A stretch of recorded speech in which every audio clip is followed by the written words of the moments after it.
Police এখানে ছিলেন, তো আমরা ঢুকলাম, ঢুকে দেওয়ার পরে দেখলাম এই ওয়ালটা ভাঙা। তারপরে আমরাও চুপচাপ, আমরা স্যারও ছিলেন, আমরা চুপচাপ স্কুলে চলে গেছি। আর অ্যাকচুয়ালি এটা একটা অভিভাবক শেড, এখানে করার প্রসেস চলছিল, সম্পূর্ণ হয়নি।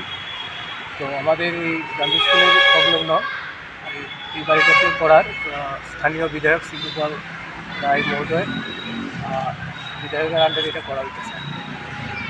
আচ্ছা, কত নম্বর এই এলাকায়? 9 বনবলীপুর। কি করবেন এরকম জিনিস তৈরি করতে গেছেন, এবারে বাঙ্গালিতেছে? আমি কিছু বলবো না, কারণ এটা তো পুরোটা টিএসআর এখানে থাকে। এই বিল্ডিংয়ে তো আমাদের আসার লাগে না। আচ্ছা, যেহেতু এটা টিএসআর আন্ডারে আছে এখন আপাতত। আমরা বিশেষ কোনো কাজে যদি লাগে স্কুলে, তখন আমরা আসি। এটা তৈরি হলে কি জনসাধারণের উপকার হতো? আমি জনসাধারণ বলবো না, এটা বেসিক্যালি আমাদের স্কুলের যে অভিভাবক আছে তাদের জন্য।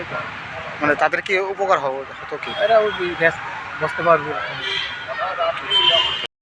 আমরা তো সকালে দেখলাম এটা ভাঙা, আমরা তো আর কইতে পারি না কিছু। এটা বিধায়ক এলাকা উন্নয়ন তহবিল থেকে এটা মাননীয় এলাকার বিধায়ক বানিয়ে দিয়ে গেছিলো।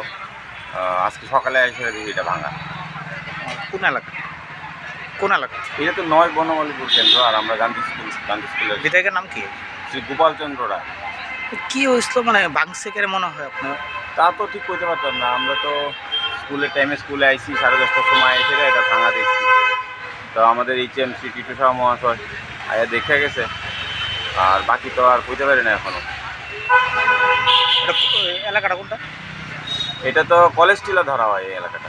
কলেজ টিলা MGM ক্লাস 12 স্কুল। না, এরকম করা কি ঠিক কি না?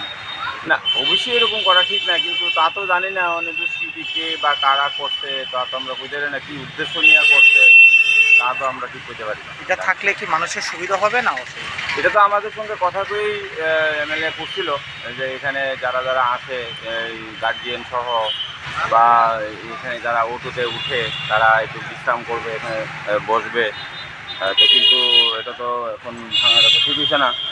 তো আমরা তো আর বুঝতেও পারি না কে বা কারা রাত্রেবেলা করছে বোধ হয়। কালকে পরশু দিন পর্যন্ত আমরা দেখে গেছি এটা ঠিকঠাক আসলো, আজকে সকালে এসে দেখতে সেটা। এটা কি জানানো হয়েছে বিধায়ককে? হ্যাঁ, বিধায়ক জানে, বিধায়ক এইচএম স্যারের ফোন করছে। তো এইচএম স্যারও তো কইতে পারতো না কে করছে, তো আমরা সবাই সকালবেলাই জানছি।